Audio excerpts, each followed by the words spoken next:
Okay. All right. Hello, everyone. Thank you so much for hopping on. My name is Ransom Inyema, my fourth year radiography student, and I'm also a medical writer and also YouTuber. Amazing. So today I have an amazing guest speaker today, all the way from the UK, as usual. We've done a session before. If you check out our videos on my YouTube, we had an amazing session about things about sexual health, which is not really talked about in town. But yeah, so we went into the second phase, which is this amazing session, because our past session I received a couple of inspiring messages and a couple of educating messages from people, so I just had to just do one more sessions from Amari. So yeah, I just had to do another session where Amari, you have to answer some questions from we got from the audience. So Amari, could you introduce yourself to the audience once again? Amazing. No, thank you so much for having me back. So, my name is Amari, and I run a sex positive virtual assistant and social media management business. And I'm also an accredited sex and relationships educator. And I'm currently undergoing my clinical sexology and sex coach training. So, hopefully, in May, I will be a clinical sexologist and a certified sex coach. And I also do content creation Amazing, as well. amazing. What are the amazing things you offer to the table? So we got a couple of questions for you to answer. You ready? Yes.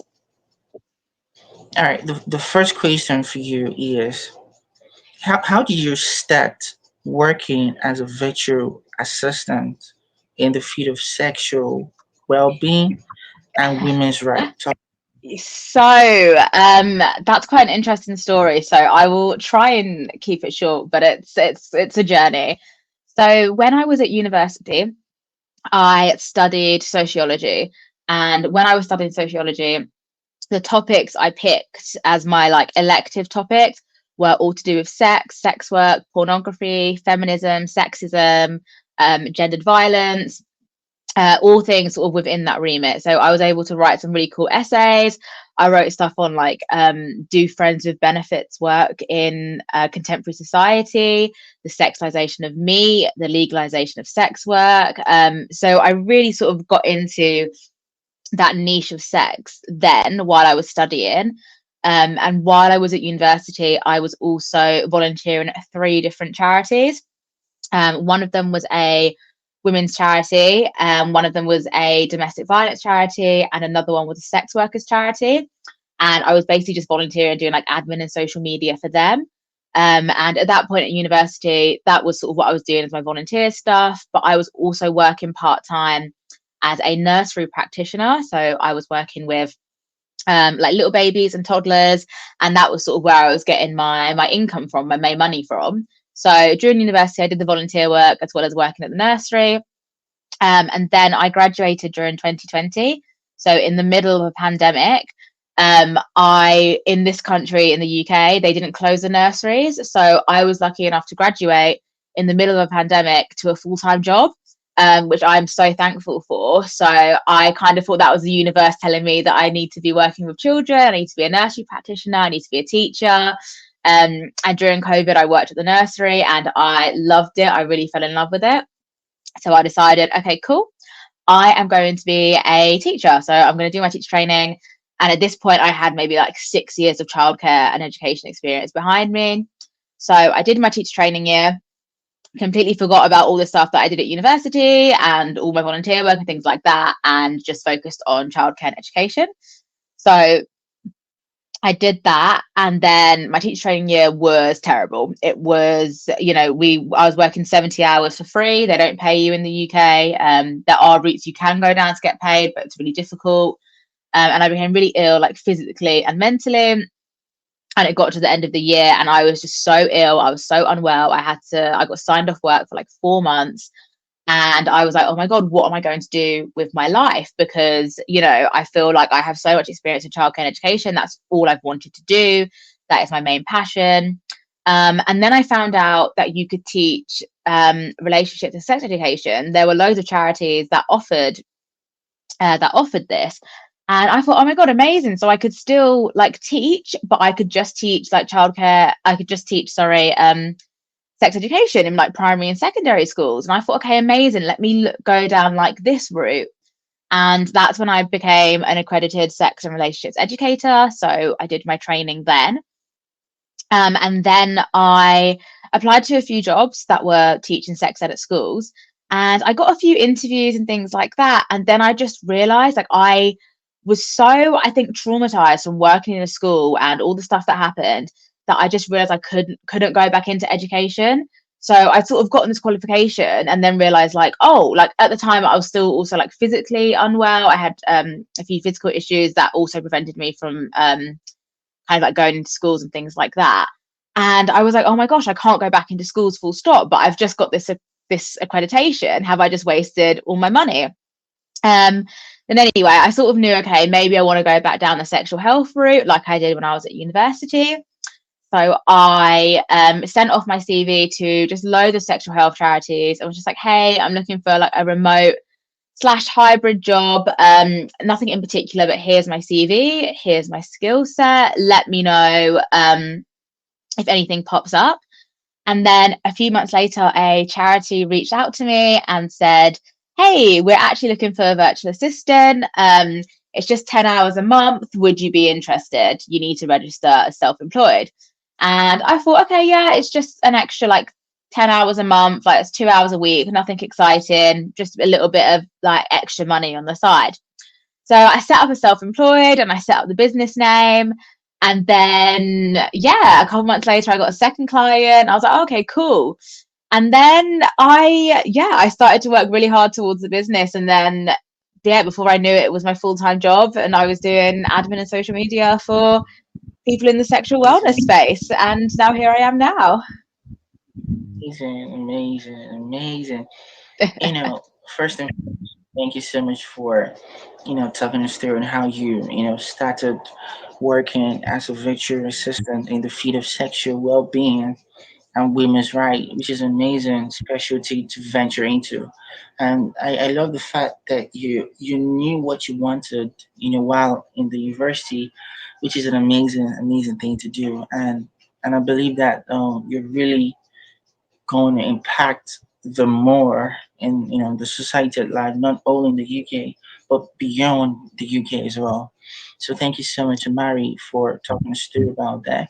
So let's proceed to the next question. So amazing. This question is amazing. So can you share your views on the role of sex education in promoting sexual well-being, and why is it so important? Yeah, of course, absolutely. So I think obviously, sexual health and sexual well-being, they are one in the same thing, and sex education covers all both of those things. And by teaching sex education, sexual health comes underneath that. And it's so important, I think, especially for the younger generation who I think a lot of people hear the word sex education and automatically think we're teaching young people about we're teaching 5-year-olds about sex, which that's not the case. Under sex education is consent education, it's boundaries, it's learning the correct terminology, it's understanding what are unhealthy and healthy relationships. Relationship with sex education covers a whole spectrum of things. And I think the same way that we learn about we have to know English and maths and things like that. Sexual well-being is such a huge part of the world that we live in and of someone's identity. And I think there's a lot of talk about, oh, we're talking about babies and XYZ, but no one talks about the actual making of the baby and the things that go behind that as such. And then I think as well, there's a lot of, I mean, there's less now over the past sort of 20, 30 years, but teen pregnancies, and a lot of it is sort of not realizing that's how you get pregnant. And I always say it's, I mean, there's been studies that have been proven if children know the correct names to body parts, they're less likely to be abused, which, I mean, that says it all, really. That I think that quote in itself just shows why you need to be teaching sex ed and just the actual importance of it. And like I said, it's not just about sex, it's about the relationships, it's about self-esteem, it's about overall health. Like, I don't believe that kind of like sexual health, mental health, and physical health need to be split up, because at the end of the day, it's all overall health, it's all health. And when people are like, yeah, sexual health is health, it's like, yeah, exactly, like it is just health, and it's just another body part, it's just another aspect of your mental and physical well-being that needs to be included. Hmm. Oh, relationships are really important as well. So Hmm. important. Yeah, yeah, amazing, amazing. Oh,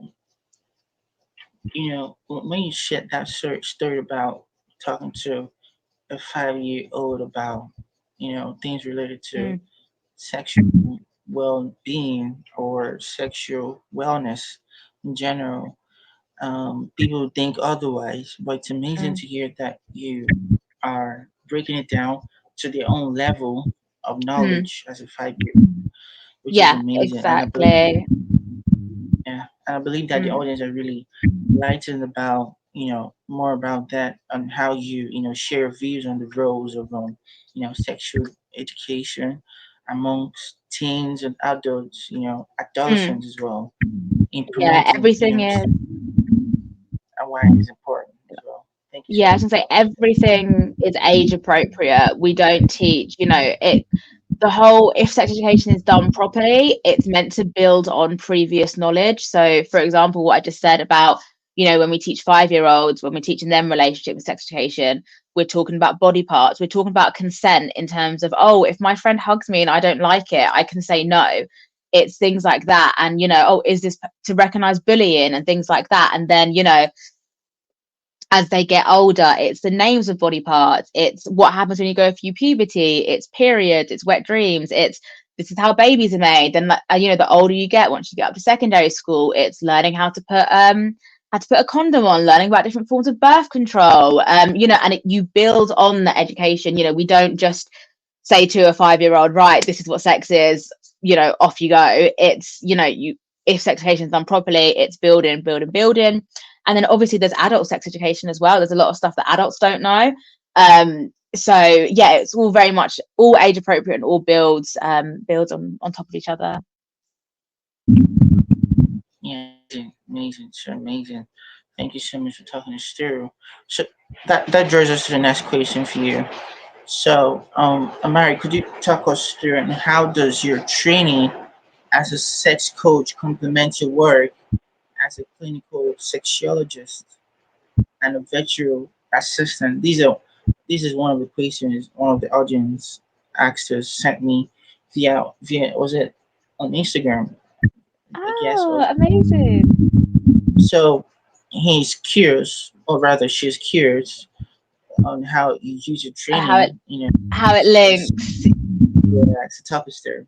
Yeah, of course. So like so as I mentioned beforehand, I'm currently training as a clinical sexologist and a sex coach, and I'm also an accredited sex educator, which is sort of one side of my business. And then the other side of my business is running the sex positive virtual assistant and social media management business for other sexual wellness professionals.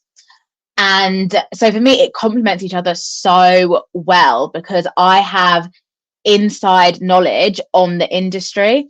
I understand all the things when it comes to shadow banning and censorship.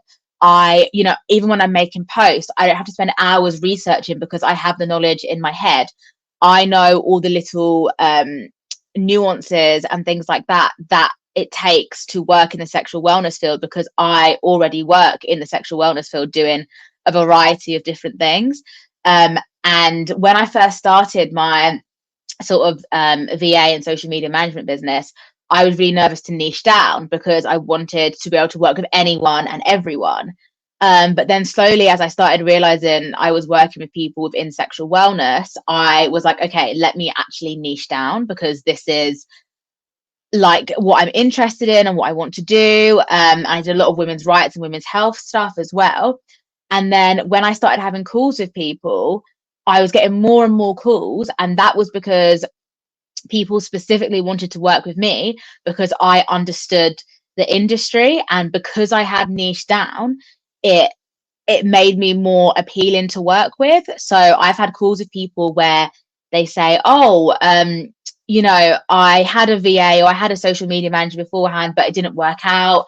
They didn't understand the business, or they were uncomfortable with certain stuff. I had one person tell me that they hired someone and they couldn't even say the word sex, and I was like, oh my gosh, like how can you, that's your whole entire business is based around sex. How can you hire someone that can't even say the word, kind of thing. So for me, it just works out, so they complement each other so well. It's great. And since niching down, it just makes people more like, yeah, more keen to work with you. And I think as well, like within the sexual wellness industry, there's a whole range of people, from sexual health charities, pregnancy charities, all the way through to sex workers, sex toys, dominatrix. So it's such a huge spectrum.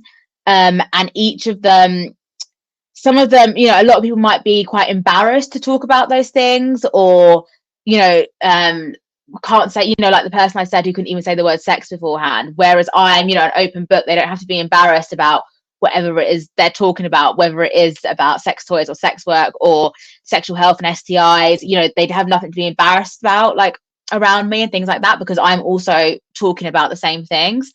And I think as well, what's been really great about sort of doing both sides of this business is the people I get to meet. Like if I meet one person on the admin side, like we end up like collaborating together on the sex education side. So that's just been, yeah, it's been so nice. So it complements each other so well. And yeah, it works out so well. And one thing I will say to people, if you're thinking of niching down, do it, because it will make you more appealing. Amazing, because the lady that asked this question said that she's interested in venturing into sexual wellness, sexual. Oh, She's doing amazing work. She's actually told me I shouldn't mention a name, but I believe that if I upload the session, she'll definitely come across the video, and your questions have been answered. And I'm so happy that Amari has really answered that question, and I believe that you cleared up right now. So, Mary, thank you so much for talking to Stu about that. So, the last question for you is, what do you think is the biggest misconceptions about sexual? Mm, Before I ask this question, sorry, about sex education. before I ask that question, No, there's something that you haven't yeah, asked it.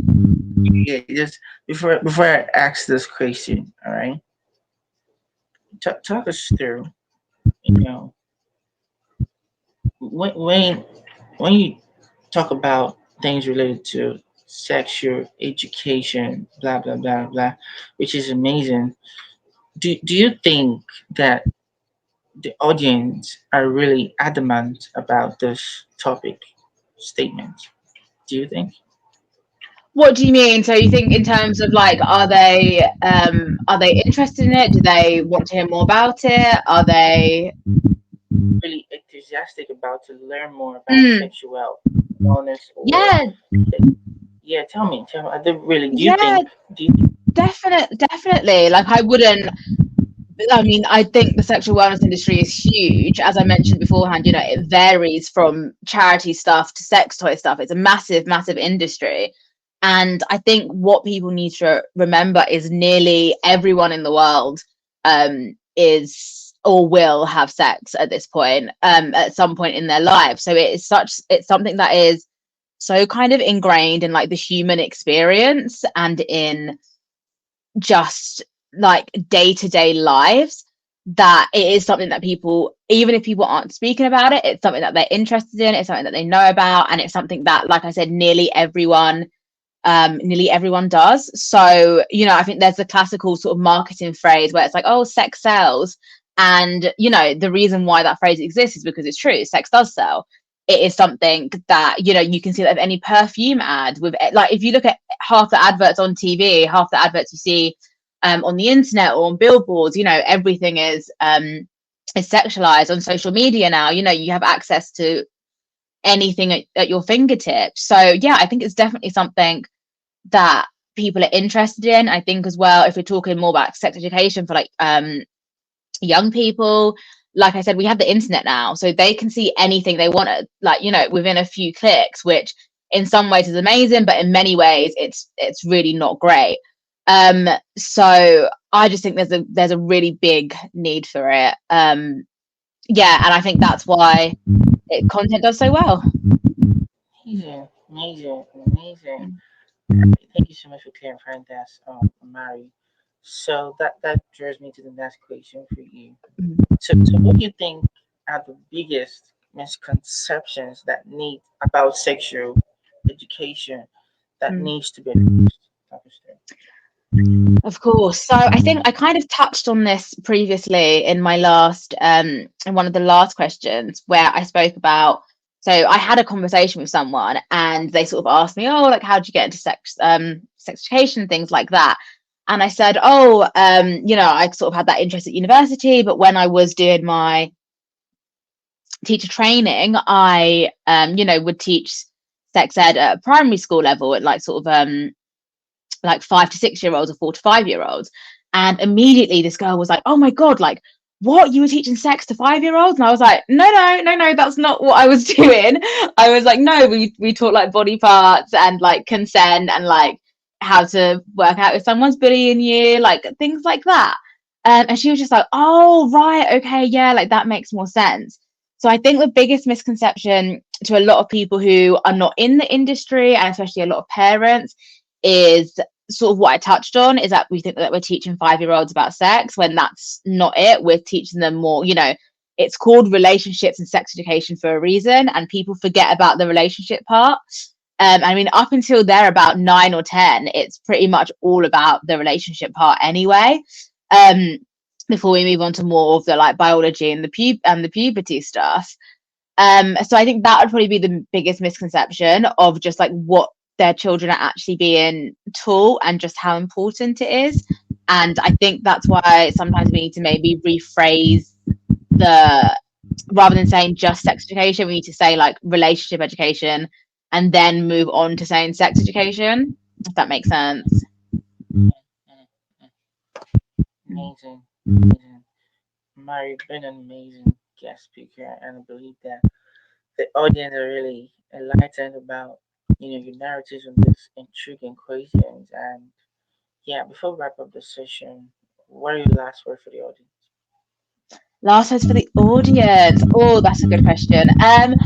Sex is meant to be fun, so enjoy yourself and always stay safe and know your boundaries and your limits, and always be confident in your boundaries and your limits. Yeah, amazing, amazing. So if you love this content, remember to share, like, and subscribe, and comment as well. If you have other questions, you can connect with Amari on LinkedIn or on Instagram, because we're going to add the necessary details to reach out to her on the YouTube Yes. description below. And do well to watch this video to the end of it so you can grab all right. Thank you, everyone. Thank you so much, Amari. Thank you so much for having me.